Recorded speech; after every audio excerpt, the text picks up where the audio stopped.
It started on a rainy Monday morning. My umbrella had flipped over, my bag had slipped off my shoulder, and I was drenched, shivering, and muttering to myself about how unfair life was. I was late for work, and everything that could go wrong that day already had. The streets were slick with water, the city breathing in a gray mist.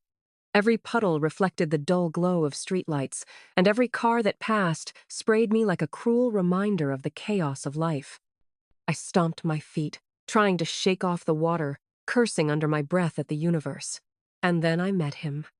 A sleek black car screeched to a halt beside me, the tires hissing on the wet asphalt. My heart jumped.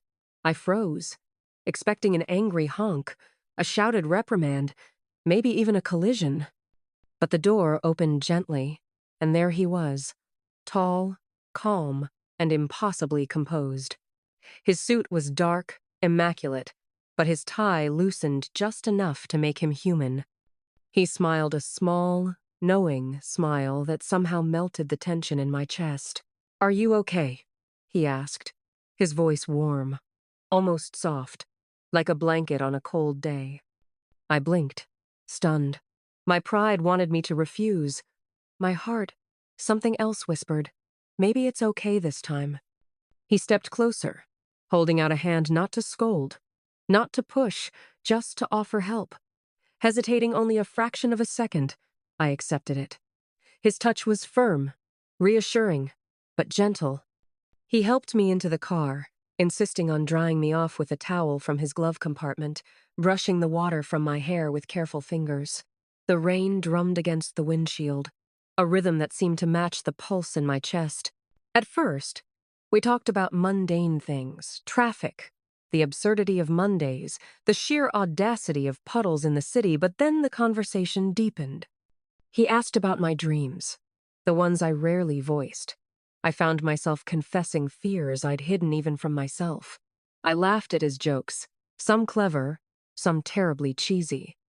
He laughed at my stubbornness, my dramatic commentary on the world. I had never met someone who could make me feel so seen without demanding anything in return. By the time we reached my apartment, I realized I hadn't thought about my troubles once, hadn't fretted over my soaked shoes, hadn't considered the bills that would still greet me when I entered my tiny apartment. I had only thought about him. "I should go," I murmured, reluctant, dreading the return to my lonely routine. "You don't have to," he said softly, brushing my hand as I reached for the door. "I'd like to see you again." And just like that, a seed was planted. We met again within days. This time, a cozy cafe bathed in the soft morning light, the smell of coffee and pastries curling around us. He insisted on paying, but with a gentle charm that made it feel like sharing a moment, not asserting dominance. He remembered details about me I hadn't spoken aloud, my favorite coffee, the table I always chose near the window, the way I tucked hair behind my ear when nervous.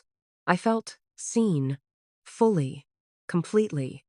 For the first time in years, someone noticed all the tiny, fragile details that made me, me. We shared stories, first lighthearted, then deeper. I spoke of my life, the small apartment I scraped to afford, my family and their constant struggles, my exhausting job that barely covered rent and groceries. He listened not judgmentally, not pityingly, but as if my world fascinated him.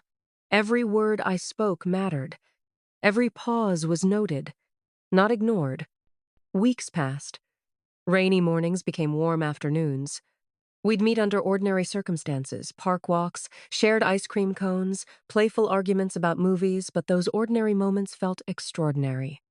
My hand found his naturally. Our shoulders brushed and lingered. Every glance held an unspoken language, a magnetic pull I could not resist. One evening, under the golden glow of streetlights, he stopped me on a quiet bridge. The water below mirrored the shimmering lights, the city distant and blurry behind us. He held my hands in his eyes serious yet tender. "I know I come from a different world," he said quietly, "but I want this. I want you."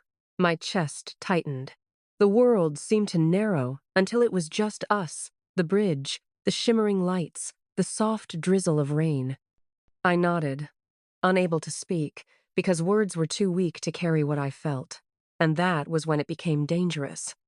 Because love this strong, this real, never comes without complications. I didn't yet know that his world, the world of wealth, power, and expectation, would never accept me.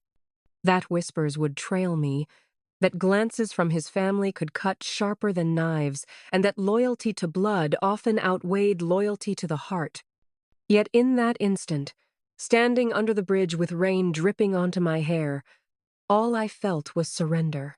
I was falling, falling hard, and for the first time in a long time, I felt safe in someone else's arms. Days stretched into weeks, each meeting deepening the connection. We shared quiet dinners in tiny restaurants tucked away from the city's chaos. We discovered hidden corners of the park, laughing as pigeons scattered. He held my hand as I confessed my insecurities. I rested my head on his shoulder as he spoke of pressures, of expectations he had yet to meet. There were small battles, too. His world intruded, subtly at first offhand comments, hints of disapproval from strangers we passed, the careful avoidance of certain conversations. But each time, he reassured me, each time, I felt the pull of love, impossible and consuming. Every stolen moment became a treasure. Every touch, every whispered word, every shared laugh, a thread weaving us closer. I had never imagined life could feel so bright, even under gray skies. And through it all, I knew that the storm outside mirrored the storm inside me, unpredictable, powerful, and utterly transformative. Love had found me, unexpectedly, on a rainy Monday morning. And I had no intention of letting it go, no matter what the world or his family might throw in our path. Because some encounters are not just fleeting, they are the beginning of everything.